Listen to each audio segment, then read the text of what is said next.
Всем привет! Это графический апдейт ядреной электроники. Что у нас добавилось новенького? Идем в менюшку бортового компьютера. И здесь есть такой волшебный пункт настройка главного экрана. Здесь появились темы. Целых 3 темы на выбор. Сейчас я по очереди покажу. Включаем, допустим, вторую тему. Та-дам! И третья.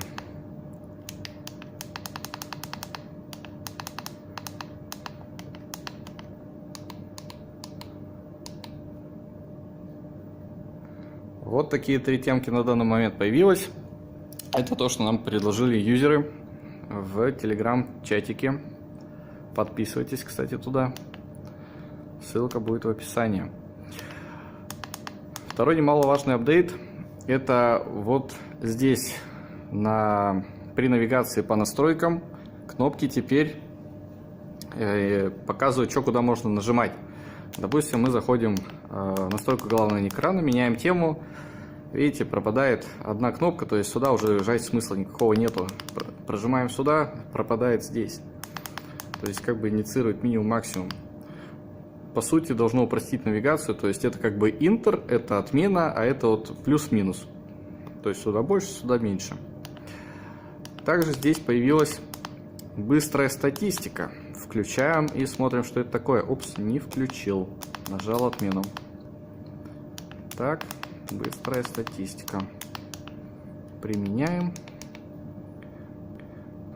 На главном экране теперь есть вот такая вот небольшая информационная менюшечка. Нажимаем газ. Ох, как все трясется. Мотор поехал.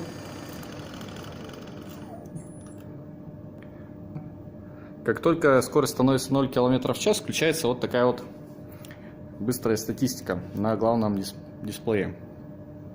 То есть здесь, как и раньше, сверху информационные строки вот эти вот наверху находятся. Здесь вот температура контроллера, это такой значок контроллера, это температура мотора.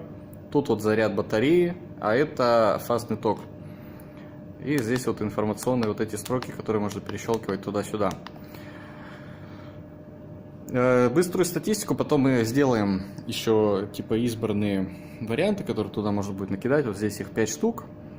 Думаю, что можно будет сделать их как бы избранными и выбрать, что больше нравится, чтобы быстренько показывать, когда остановился, так, ехал. То есть вот ты разгоняешься, едешь, отпускаешь газ и бамс, тебе сразу статистика. Самые интересные показатели. Также, что еще интересного есть? Здесь есть такая раздел, как безопасность. Тут можно включить пароль. Когда вы его включите, он попросит ввести. По дефолту пароль типа 1, 2, 3, 4. Чтобы изменить пароль, вводим старый пароль. И вводим свой. Например, я вот хочу такой. Туда-сюда. И держим крайне правую клавишу. Еще раз вводим наш новый пароль. Это чтобы убедиться, что мы его не забудем. Если вы забудете свой пароль, то все будет очень плохо, потому что придется ввести велосипед к нам, чтобы этот пароль сбросить. Поэтому не забывайте свой пароль. А позже добавим функцию для восстановления пароля по какому-нибудь серийному номеру. И вот теперь мы создали пароль, выходим, сохраняем тут вверху настройки. Да, курсор пропадает, это еще исправим. И, допустим, выключаем комплект. И теперь включаем. Вводим пароль. Пим-пим-пим-пим-пим-пим-пим. Все. Дисплейчик прогрузился. Так, темку забыл сохранить. Вот, допустим, когда не введен пароль, конфиг не отвлекается на газ. Независимо, куда он подключен, в контроллер или в дисплей. То есть вот я жму ручки. Вот здесь первая, вот здесь вот вторая. Ему пофигу абсолютно. Вводим пароль. Помимо быстрой статистики, которая появилась здесь на главном экране, также добавилась еще стандартная статистика.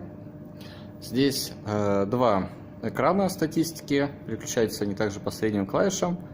Это статистика общая, глобальная, и статистика за поездку. То То есть, допустим, сейчас немножко разгонимся. И все, значение увеличивается. Ох, трясет так. Самокат тут с небалансированным колесом. Вот. И статистика за поездку, она сбрасывается после отключения, а статистика общая, она сохраняется, ну, на всем протяжении работы. А кнопочку «Сброс статистики» будет в следующем обновлении. Как говорит наш разработчик, он там сидит, смотрит, как я снимаю. Это его пинайте, если что. Если тут буква вот где-нибудь тут неправильно, как раньше, вот туда вот к нему. Пробег километров — это понятно, время пути — это что? Сидит, молчит, значит, короче, время в пути в секундах будете калькулятором пересчитывать там в часы. Средняя скорость, ну, понятное дело, высчитывается из активного времени, когда вы именно едете. Максимальная скорость тоже понятно, рекуперация еще пока не готова. А расход ватт-часы — это сколько сожрано было, вот пока вот вы включили, сколько ватт-часов он расходовал. Еще добавим реген ватт-часов, тоже отдельный параметр будет, сколько срекуперировали, допустим, за включение. Ну или там, допустим, когда на зарядку ставите, можно будет посмотреть, сколько ватт-часов было заряжено в батарейку. А вот тут понятно, это одометр глобальный, 145 километров, время в пути тоже в секундах. Ага, в калькулятор, да. Максимальная скорость в километрах в час. Расход и мощность аналогично. Ну, еще на ватт-час на километр добавился параметр, который будет сбрасываться, когда вы зарядите полностью батарейку. Да, кстати, о заряде полной батарейки. Здесь было несколько вопросов. В контроллере есть настройка батарея. Здесь вот настройки полный заряд.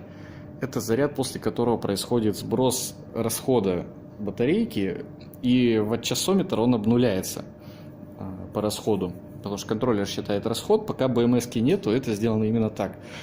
И сбрасывается он только когда включается комплект, то есть вы зарядились, допустим, до 84 вольт, потому что вот питание максимум, у меня тут DC-шка стоит, я могу до 84 зарядить, он где-то там будет находиться. Я его включаю-выключаю вот здесь вот на кнопочку.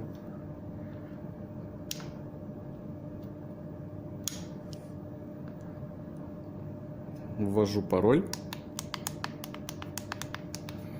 И вот в этот момент он мне сбрасывает ватт-часы, потому что сейчас у меня напряжение больше выставлено, чем в настройках. Еще сюда был добавлен подогрев экрана, который мы, конечно же, не тестировали, потому что вот тот вот аппарат, он сломался, а зима почти уже кончилась. Уху, мы добавили подогрев экрана к концу зимы.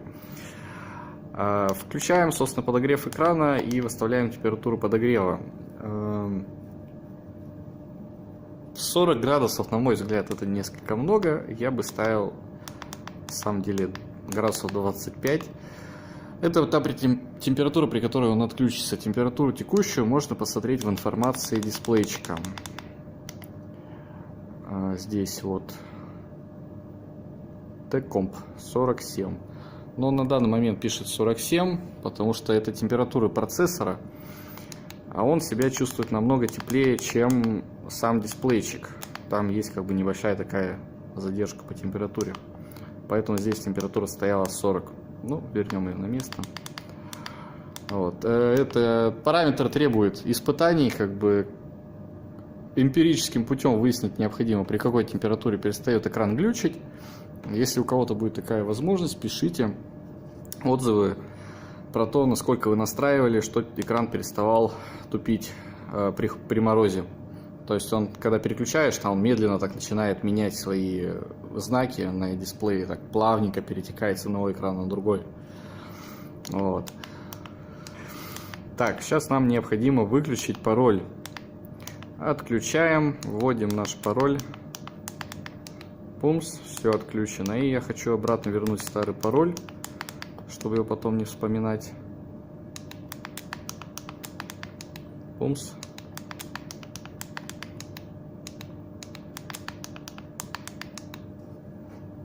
Так, и я там несколько раз ввел неправильный пароль, поэтому пришлось заново перетыкивать. Введите новый пароль. Ок, тын-тын-тын-тын. Все, готово. Отключили, изменили. И на всякий случай сохраняем.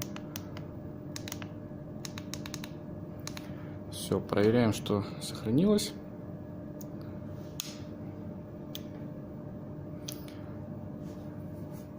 Прям такие дела. Ставьте лайк, подписывайтесь и заходите в наш телеграм-канал Ядреной электроники.